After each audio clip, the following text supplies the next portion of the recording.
भागवत क्या है ये समझने के लिए कथाएं हैं। बोले एक समय नैमिषारण्य तीर्थ में शौनकादिक 88,000 ऋषि, 88,000 महात्मा थे, और इन्होंने एक ब्रह्म सत्र का आयोजन किया। सूत जी महाराज वहां पधारे। सब ऋषियों ने सूत जी से पूछा कि हे सूत जी, आप तो बड़े ज्ञानी हैं और आप पुराण वेदता हैं, आप कृपा करके ऐसी कथा कहिए कि हमारे अंधकार की निवृत्ति हो, हमारे अंदर जो अज्ञान है वो अज्ञान मिट जाए। तब जो है सूत जी बोले, ऋषियों तुम लोगों ने बड़ा अच्छा प्रश्न किया है। देखो कथाएं तो बहुत हैं। सूत जी कह रहे हैं मैंने तुम्हें खूब कथाएं सुनाई हैं, अब कथा नहीं कथा का सार सुनाऊंगा। सारी कथाओं का सार है श्रीमद् भागवत की कथा। क्यों? बोले अन्य पुराणों की कथाओं में तो धर्म की चर्चा है, श्रीमद् भागवत में परम धर्म की चर्चा है।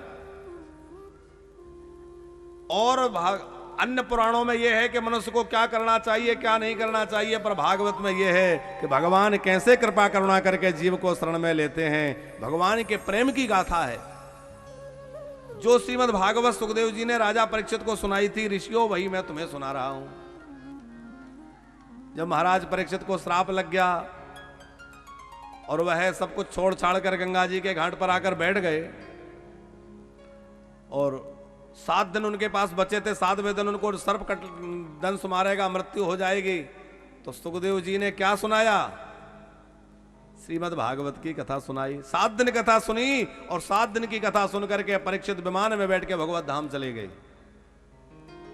ये वो भागवत है जिसके 7 दिन के कथा सुनने से परीक्षित मुक्त हो गए, और नहीं तो जन्म जन्म मुनि यत्न कराही और अंतराम कही आवत नाई। बड़े बड़े महात्मा बैठ करके समाधि में बैठे रहते हैं, तपस्या करते रहते हैं, पर आखिरी समय में भगवान का नाम भी याद नहीं आता।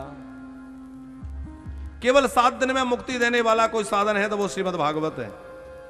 अरे मुक्ति तो छोटी बात है। सूत जी कह रहे हैं भगवान की भक्ति, भक्ति महारानी है, मुक्ति उसकी दासी है। बोले भागवत से तो भगवान की भक्ति मिल जाती है।